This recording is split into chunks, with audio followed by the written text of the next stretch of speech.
Okay, so I'm gonna follow Jason around, and he's gonna give us a lecture on, well, Dendrology, which is kind of layers. like phrenology, but for trees. Layers. Phrenology. You mean bump reading? Breathing the bumps on somebody's head, like that's going to tell you That about was the like a personality. a gimmick for parties. I didn't think people really did that. Yeah, it's a party trick and a pseudoscience. Well, that's kind of what dendrology winds up being. These are the same people who gave away free lobotomies with every snake oil cell. Yeah.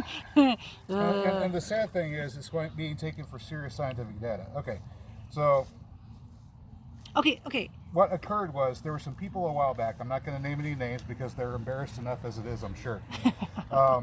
They wanted to get a historical graph of what the temperatures on the planet have been like for the past 1,000 years, and then compare and contrast them with recorded temperatures ever since we gained the ability to start recording temperatures. They were going to use tree rings for that? They said they're going to use tree rings as a proxy, although this is a horrible idea because they were assuming that on hot years you would have wide tree rings, and on cold years you would have narrow tree rings. It'd be like warm, to somebody wet that years. hasn't really thought about the problem much, this sounds like a great idea. But for those of us that actually... This is something your third grade teacher tells you. So when you go outside, everybody goes and, they start counting the stump, All right. It gives kids something to do, is what I thought it was. Mary, go count the rings. Okay. If you haven't thought about this much... Tell me how that tree was. You can easily be confused and think that looking at a tree ring is going to tell you whether it was hot or cold. Actually, a broad tree ring would tell you that conditions are optimal for growth in that particular growing season or period of growing seasons. Mm-hmm.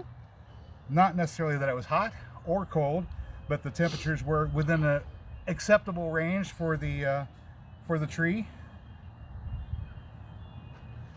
Sometimes good, sometimes just tolerable. You never know, because there are other factors like moisture. Do we have good rain, bad rain, too much rain, fertilization, wildlife coming in? Do we have a herd of aurochs come by that particular year? And do they eat all the leaves, or do they just lay under the tree in the shade? Shade under that particular tree that year, and so it got a lot of fertilizer. Well, some things eat the leaves on a drought year. Yeah, some things eat the leaves during drought. That was probably poison ivy. I'd just like to mention that. So, thanks, Jason. The things that wind up making for crazy people for lots of tree rings or big tree rings are not necessarily temperature. So if you wanted to test a theory on tree rings, you'd probably literally have to plant the tree and then sit by it every single day and keep a very detailed diary of so many hooty-wutties. And you probably missed the most important ones. So much stuff we still can't measure. Well, We don't know to measure.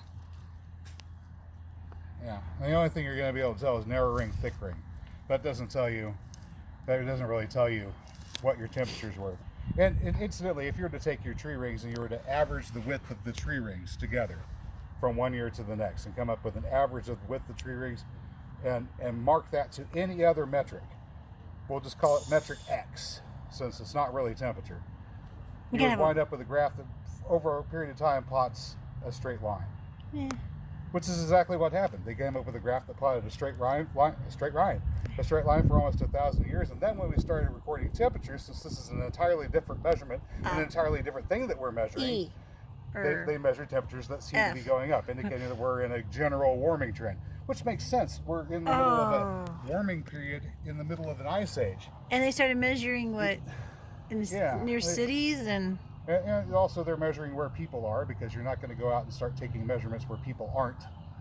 Because you have to hike farther. Because you have to get there to go there. Yeah. So add to that the observer effect. Just the very act of measuring something has a noticeable effect upon it. Sometimes people confuse this with the Heisenberg uncertainty principle, which is a little bit different, but that's a different physics lecture for a different time. Yeah, you just confuse the hell out of me. Sure. Anyways. Next tree. Ta-da. Elderberry. Sambucus canadensis. So if we were to say, I don't know, keep track of as many possible things, we might be able to go to a tree sample later. Well, the only thing the tree ring is going to tell you is if it was a good year for the tree or a bad year. Well, and then if you keep track of every single year. But the reason why it was a good year or a bad year Hold on. is not explained by the wisdom of tree ring. That's what I'm saying. You got to keep a detailed diary Like, if you're like a, you know, like a teenage girl. You want to keep a diary like a teenage girl?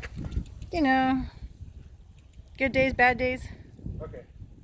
Can I drop this now? Yes, you can drop that. I have to push pause. Or lay it down gently, either way. I don't care whether you drop it or lay it down. All right, be right back, folks.